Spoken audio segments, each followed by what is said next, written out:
केंद्र आणि राज्य सरकारने बजेटमध्ये शेतकऱ्यांसाठी कुठलीही कर्जमाफी न केल्यामुळे पनवेल शहर काँग्रेसच्या वतीने शुक्रवार दिनांक 26 जुलै रोजी निदर्शने करण्यात आली। यावेळी केंद्र आणि राज्य सरकार विरोधात जोरदार घोषणाबाजी करण्यात आली।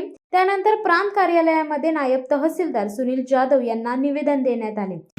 आज या ठिकाणी काँग्रेस पक्षाच्या वतीने प्रांत ऑफिसमध्ये आमचे सन्माननीय जिल्हाध्यक्ष सुदामजी पाटील यांच्या नेतृत्वाखाली आम्ही शेतकऱ्यांसाठी जे जिल्हाध्यक्ष यांनी त्यांची भावना व्यक्त केली की लाडकी बहीण योजना, लाडका भाऊ योजना, वयोवृद्धांसाठी योजना केली आहे। परंतु या ठिकाणी कुठेतरी या देशाचा गाभा असणारा, या देशाचा पाया असणारा शेतकरी यांच्यासाठी मुख्यमंत्र्यांनी आता लाडका शेतकरी योजना काढावी आणि त्याच्या अंतर्गत ही सर्व कर्जमाफी करावी, हीच आमची काँग्रेस पक्षाच्या वतीने भावना आहे। आणि ही भावना नसून येणाऱ्या काळामध्ये आमच्या काँग्रेस पक्षाच्या मॅनिफेस्टोमधला हा सर्वप्रथम प्रामुख्याचा विषय आहे।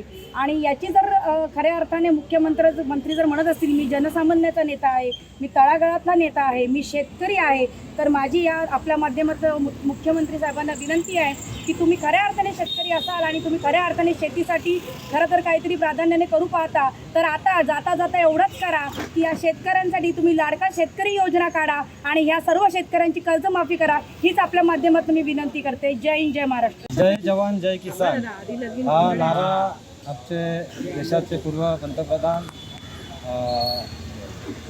लाल बहादूर शास्त्री यांनी दिला होता।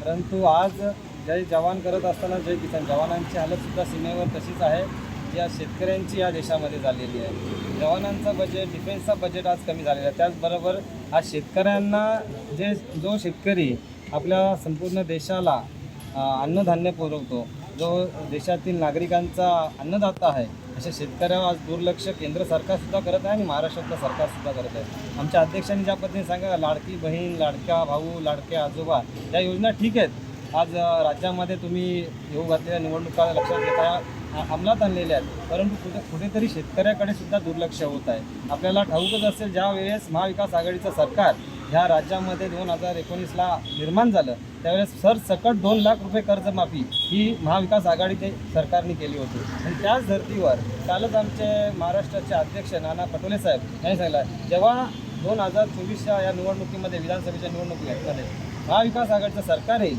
त्यावेळेस सरसकट कर्जमाफी ही शेतकऱ्यांचा पहिला कार्यक्रम, हा सरसकट कर्जमाफी शेतकऱ्यांची असणार आहे। मी एवढंच सांगेन का शेतकरी जागला तरच हा देश जागेल, कारण अर्धी अर्थव्यवस्था ही अजूनपर्यंत शेतीवर देशाची निर्भर आहे। त्यामुळं शेतकरी जगवण्यासाठी आम्ही आज प्रांत कार्यालयामध्ये निवेदन दिलेलं आहे। सन्माननीय मुख्यमंत्री महाराष्ट्राचे यांना विनंती आहे का आपण योजना नक्कीच लावा, म्हणजे या शेतकऱ्यांचा सुद्धा विचार करून त्यांची ही कर्जमाफी निश्चित करावी, एवढंच विनंती आहे।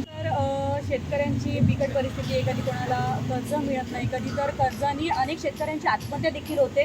तुम्ही आज प्रांत कार्यालयामध्ये निवेदन दिले, त्यामुळे काय आपल्या सर्वांना माहीतच आहे का मागच्या वेळेपासून दिल्लीच्या बॉर्डरवर या शेतकऱ्यांना जवळपास 15 महिने ते आंदोलन करावं लागलं। एखादा मोठा कोणीतरी व्यक्ती असेल यांचा मित्र अंबानी, अदानी, तर यांच्यासाठी निकष वेगळे, मात्र शेतकऱ्यांसाठी कुठेही केंद्राचं बजेट असेल किंवा राज्याचं बजेट असेल, जो लाखोंचा पोशिंदा आहे त्याच्याकडं मात्र लक्ष जाणीवपूर्वक हे केंद्र सरकार दुर्लक्ष करत आहे। म्हणून आज आम्ही माननीय मुख्यमंत्री महोदयांच्या नावाने इथे निवेदन देत आहोत। आपण पाहिलं असेल लोकसभेमध्ये महायुतीची पिछेहाट, त्याच्यानंतर यांना 10 वर्षानंतर लाडकी बहीण, लाडका भाऊ, लाडके आजोबा, आता हे सगळे लाडके आता 1.5 महिन्याने आचारसंहिता लागेल, म्हणजे पुन्हा हे गाजरबाज सरकार पुन्हा जनतेमध्ये येऊन वेगवेगळे आमिष दाखवून हे लोकांना खुश करण्याचा प्रयत्न करत आहेत। परंतु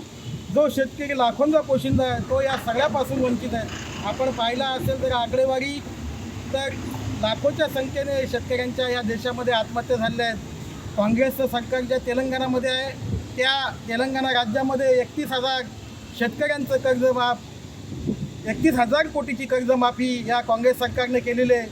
आपण पाहिलं असेल 7 दिवसापूर्वी ह्या सरकारनेही घोषणा केली, परंतु कुठेही शेतकऱ्यांच्या बाबतीत कुठल्याही राज्याचं बजेट असेल किंवा केंद्राचं बजेट असेल त्याच्यासाठी भरीव तरतूद केली नाही। जवळपास 1,61,000 कोटी ही कर्ज महाराष्ट्र राज्याच्या शेतकऱ्यांचे आहेत। म्हणून आम्ही काँग्रेस पक्षाच्या महाविकास आघाडीच्या वतीनं आज त्यांना निवेदन देत आहोत की आपण लाडकी बहीण, जगली पाहिजे, लाडका भाऊ जगला पाहिजे, परंतु त्याच्याही अगोदर हा आपला लाडका शेतकरी जगला पाहिजे. यासाठी आज आम्ही इथे निवेदन देण्यासाठी आलो.